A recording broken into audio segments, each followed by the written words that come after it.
नमस्कार, आप देख रहे हैं ग्रेटर जम्मू। मैं पंकज खजूरिया। पूरे 50 वर्ष हो गए हैं इमरजेंसी को और भारतीय जनता पार्टी इसको एज एन अपॉर्चुनिटी लेती है और इस अपॉर्चुनिटी को सेलिब्रेट कर रही है पिछले 50 साल से। वहीं एक बड़ा कार्यक्रम यूथ पार्लियामेंट के नाम पे जो है वो जम्मू में भी रखा गया, जिसमें इस दिन को काला दिवस के तौर पे क्यों मनाया जाए इसके ऊपर चर्चा की गई।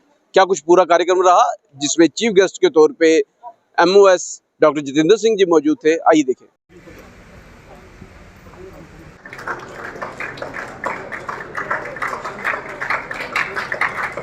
आदरणीय शमेंद्र कुमार शर्मा जी,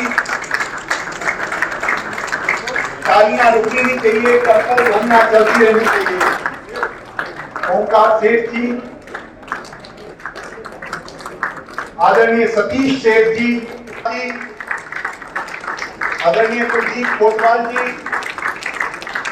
आदरणीय सतपाल सिंह राठौर जी। सरकार जब बात करती है करप्शन फ्री नेशन की, तो स्कीमों को डिजिटलाइज किया जा रहा है कि करप्शन को वहां से हटाया जाए, लेकिन आज भी ब्यूरोक्रेसी, जो ब्यूरोक्रेटिक सेटअप है देश के अंदर, वो बुरे तरीके से करप्ट हो चुका है। उसके ऊपर किस प्रकार से सरकार कार्रवाई करेगी। और डिजिटल इंडिया के तहत मैं चाहूंगा कि कैशलेस इकोनॉमी पूरे देश के अंदर कर दी जाए ताकि करप्शन पर काम लगाई जाए। धन्यवाद।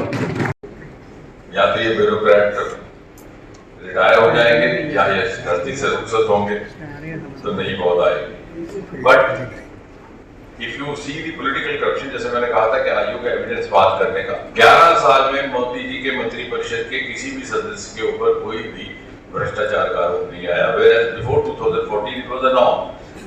हर मिनिस्टर के ऊपर कोई ना कोई स्कैंडल था, अंदर जाते थे, बाहर आते थे, जेल में। So the beginning has been made from the top. हर घर जाकर के रिश्वत बंद करने का तो वक्त लगेगा, लेकिन मोदी जी की खासियत रही कि जो भी उन्होंने अभियान प्रारंभ किया वो जन अभियान बन गया। एक बार उन्होंने लाल किले से कहा कि स्वच्छता, तो आज देखिए रास्ते में कोई थूकता हुआ खुद ही शर्मा जाता है। एक बार उन्होंने कहा कि गिव इट अप। हमने वो भी जमाना देखा कि 4-4 हम सब्सिडियां लेकर के बैठते थे, वो भी एक मॉडल करप्शन। और जितनी ज्यादा आपके पास गैस सब्सिडियां होती थी उतना समझा जाता था कि मैं ज्यादा VIP हूँ। मोदी जी ने कहा कि जिसको नहीं जरूरत है छोड़ दी, और देखते ही देखते 20 करोड़ इस देश के घरों में से सब्सिडीज चलेगी। तो कहने का तात्पर्य है कि एक शुरुआत हुई है बड़ी नेक नियति से, और नीचे तक परकोलेट होने में उसे समय लगेगा। दूसरा ये कि जब आप तुलना करेंगे 2014 से पहले की और आज की, तो युवाओं से मेरा ये निवेदन है कि आप अध्ययन करके आंकड़े रखिए। आज जमाना ये नहीं है कहने का मैंने ये किया तो नहीं किया। आज वैश्विक विश्व मापदंड मौजूद है।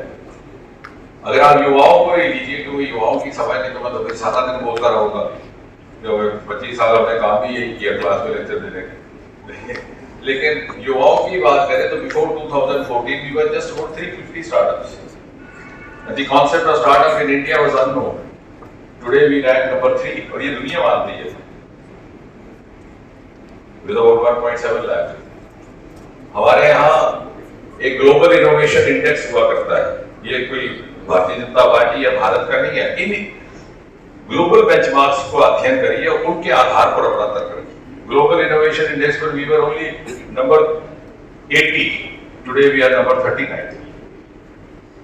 हमारे पेटेंट फाइलिंग में हम नंबर 6 पे आ गए हैं दुनिया में, जो पेटेंट का पहले कॉन्सेप्ट ही नहीं था। सबसे महत्वपूर्ण बात यह कि out of that 56% patents are resident global parameters with recognition. और 26% जब कहता हूं कि इंडियन रेजिडेंट, तो उसका अर्थ यह है कि वो यहीं पैदा हुए, यहीं पले, यहीं काम किया, यहीं शोध किया और यहीं पर पेटेंट फाइल किया। नहीं तो पहले ये भी धारणा रहती थी कि हर गोविंद खुराना अगर बाहर जाएगा तो कुछ बनेगा, हिंदुस्तान में तो कुछ है ही नहीं। इसका मतलब ये कि हिंदुस्तान में सब कुछ था, लेकिन वो अनुकूलता नहीं थी जब हमारे बच्चों को। और युवाओं का तो ये आप देख सकते हैं कि पहले हमारे युवा बाहर जाते थे तो अपना परिचय देने में शर्माते थे, और आज हिंदुस्तान का युवा जाकर के बाहर कहता है कि मैं हिंदुस्तानी हूं, तो उसका मार्केट रेटिंग बढ़ जाता है। और बल्कि पाकिस्तान के बच्चे भी आजकल अपने आप को हिंदुस्तानी कहते हैं। बहरहाल आपने देखा यहाँ पे सिर्फ लेक्चर डिलीवर नहीं हुआ, बल्कि इंटरेक्शन भी हुआ, जहाँ पे बच्चों ने अपने सवाल जो हैं वो PMO डॉक्टर जितेंद्र सिंह जी से भी किए। इस सारे डेवलपमेंट को आप कैसे देखते हैं, अपनी वैल्यू राय कमेंट सेक्शन में जरूर रखिएगा। देखते रहेंगे greater Jammu. Camera person Ramesh Singh के साथ मैं पंकज खजूरिया। जय हिंद।